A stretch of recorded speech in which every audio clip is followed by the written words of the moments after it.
Welcome to the Subreddit Sagas, where we will be talking about a story in Tales from the Front Desk. The story is titled, Crazed Hotel Accountant Launches Elaborate Plan to Punch Me. Finds he's not strong enough for the results he wants. By Gorilla Knuckles. I believe it's a useful object lesson in how you can plan, but it'll fall apart if you don't have the competence to, perform when it counts. Also, more practically, don't go putting yourself in the same physical space with someone who has A, parts on order, and B, an unhealthy preoccupation with you, even in a relatively public place, even if it's just for a few seconds, even if they fail in what they're plotting hilariously. Part 1. Our friend Norman. I recently took a part-time front desk job at a local hotel, hired by a seemingly cordial man I'll call Jeff. Jeff's plan was to move me eventually to a night auditor position under the supervision of an accountant called, let us say, Norman. After an uneventful first day, I meet Norman on day 2. Norman has social difficulties.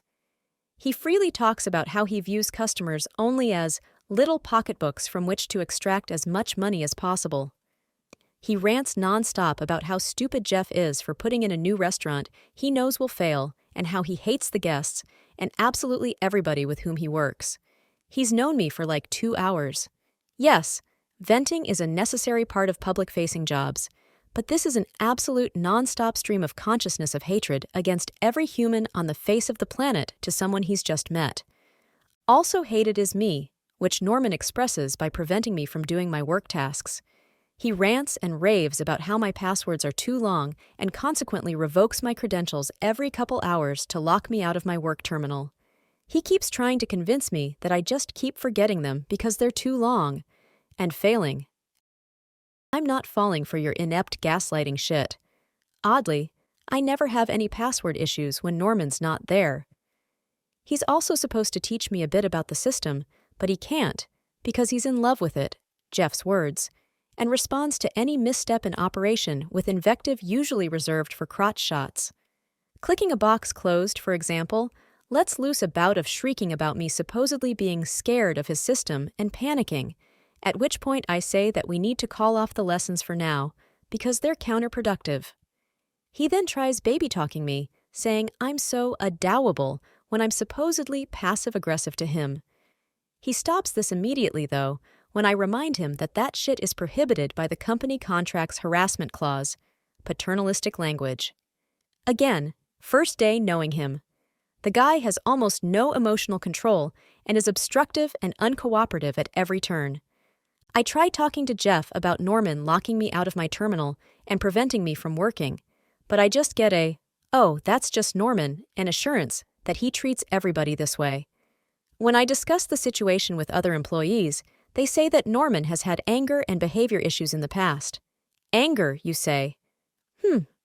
I wonder if that's foreshadowing. It then occurs to me, I'm headed for a position that is A, involved with the hotel's financials, and B, reports to Norman, who C, controls the business's computer system. Within a couple hours' acquaintance, Norman has taken to fucking around with my login info and blaming me, engaging in behavior the contract defines as harassment, and establishing himself as an out-of-control child. Norman also hates everyone on the planet and doesn't seem to have the social brakes, so to speak, on bad behavior that fully functioning humans do. I could easily see Norman thinking it funny to futz with the financial records and get me in serious professional or legal trouble. After day 3, I decide the risk isn't worth it and call Jeff to resign. I explain the situation, that I wanted to waste as little of his time as possible, that Norman has a problem with me, and that I think that staying on would lead to problems for me, and even if I'm wrong, I don't want to work with someone like Norman. I feel genuinely sorry. Jeff seemed like a nice person, albeit blind to Norman. Jeff again brushes off my concerns with a, that's just Norman, but is cordial and promises to have a check ready for pickup next Friday.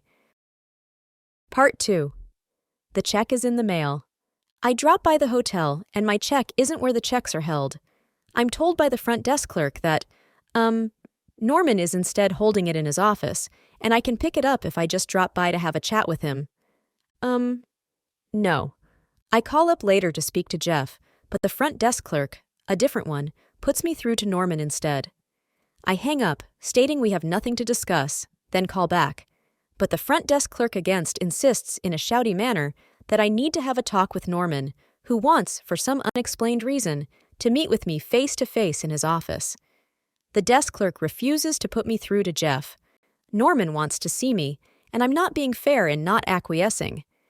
I eventually do get through to Jeff with a third clerk, mention Norman's demand, and explain that given the issue I had with Norman, the whole unexplained meeting him thing is not a good idea. I ask if the check can be sent to me, giving my mailing address. Jeff doesn't comment on Norman's request, but does promise to mail the check. A week or so goes by, and no check.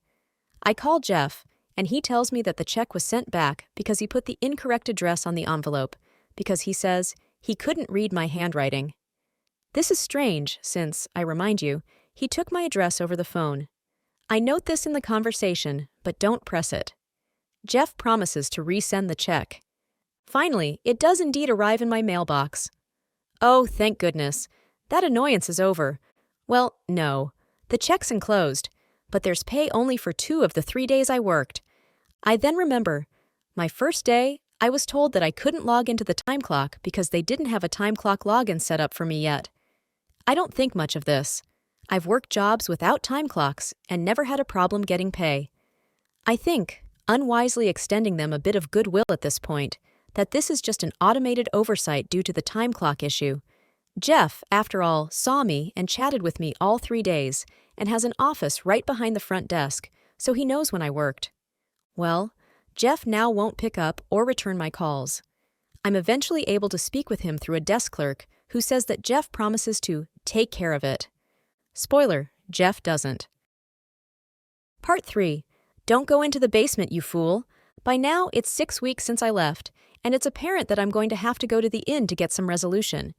Before I go, I ask the police if I can visit with an officer, like when you're moving out of an apartment after a dangerous breakup or something, because I have a real bad feeling about Norman trying to set up a face-to-face meeting with me alone in his office, persisting in pursuing contact that I've made clear I don't want.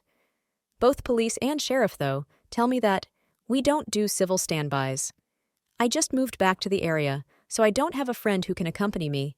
So, on the police's advice, I take a camera and record, providing appropriate alerts as I go, per state laws on recording. I ask to see Jeff and am led into his office. I sit down, he's seated, we're separated by a desk. He is, for the first sentence, friendly, but then flips a switch and starts in on the "you need to have a heart-to-heart with Norman" train, which he's never advocated before.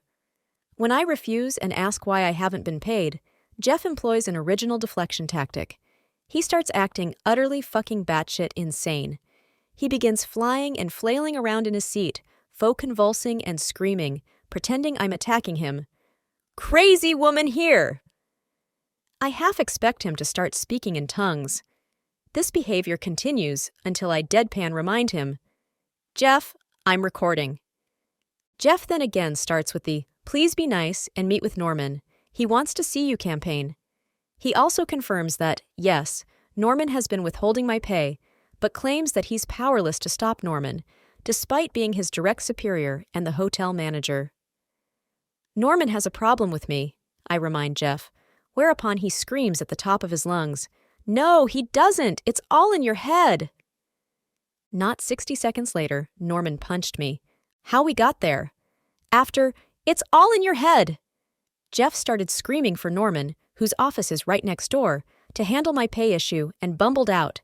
I'd unwisely followed him into Norman's office simply to confirm what I knew and then leave. I did not see Jeff again.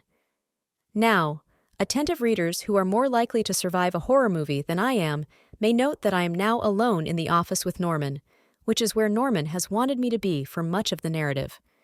It was only upon assembling this story in retrospect that it struck me how much of a "don't go into the basement, you fool" strain there is. I would be more reproachful of myself if it had not turned out totally hilarious. After a brief exchange that was as unproductive as I anticipated, but at least calm, Norman says that he wants me to stay with him, alone in his office, for an extended period while he makes a phone call, whereupon he will address the pay issue.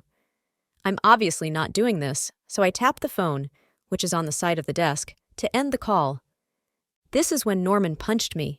He was screaming at the top of his lungs about me, touching his stuff, but he was extremely quick on the draw.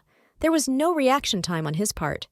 Given that he was maneuvering for weeks to have me in his office alone, I have to conclude that he was waiting for me to take my eyes off him for a split second so he could deliver a sucker punch. Now, this was not a little whop. This was a full-fledged punch, into which he put his full body movement, across a desk, but still. I should also point out at this juncture that I am a middle-aged woman, 5'7" and 180, so I do have a reasonable amount of bulk behind me, but it should not take much for a full-blooded punch to have an effect on me. Here's the problem, though. Norman has the upper body strength of a toddler. He put his whole body into it. He's shouting like a tough guy, and I think he was expecting this to be this huge haymaker punch, but it hasn't done anything. I'm aware there was a blow delivered, yes, but I'm just kind of staring at where he punched me in the arm. It takes a moment for Norman to become aware of this, but when he does, he petulantly grabs my wrist and tries to shove me. Again. This does not work. He's pushing, but he doesn't have the strength to move me like he wants. Granted, he's trying to shove me from across the desk, so he doesn't have optimal leverage. Instead, he ends up knocking the extremely large monitor he has at the edge of his desk. He has to release his hold on me and comically scramble to keep it from falling off. At this point, it's extremely apparent that he does not have the physical strength to pull off whatever he was planning, and that his scrawny wimp body has completely failed his nefarious plot. I would have almost felt sorry for him if he weren't a complete creep. Desperately clutching his monitor, which is still slipping off the desk, he shouts at me to get out of his office. I do so, but not before calling him a micropenis. So the various authorities have been alerted to the various garbage pulled, or attempted, here. Alas, the punch itself was not caught on camera due to Norman's BFF monitor. Maybe he was right to panic over it falling. Audio was, but the punch wasn't. A police report was filed to create a formal record of what he did, though, in case he tries ineptly to punch any other employees who refuse continued contact with him. The place employs a lot of young girls. Even if compensation falls through, though, I can't be that sad. I have to say that the entire sad display and destruction of Norman's ego was worth the $90. It's art festival season right now where I am, so if you're visiting, be wary in your accommodations of Norman the accountant, though. Even without knowing your physical condition, dear reader, I'm pretty sure you can take him. Thanks for watching Subreddit Sagas. If you enjoyed this Tales from the Front Desk story, like and subscribe for more. Share your thoughts and suggest future stories in the comments. Stay tuned for our next saga as we continue exploring Reddit's fascinating narratives. See you in the next video!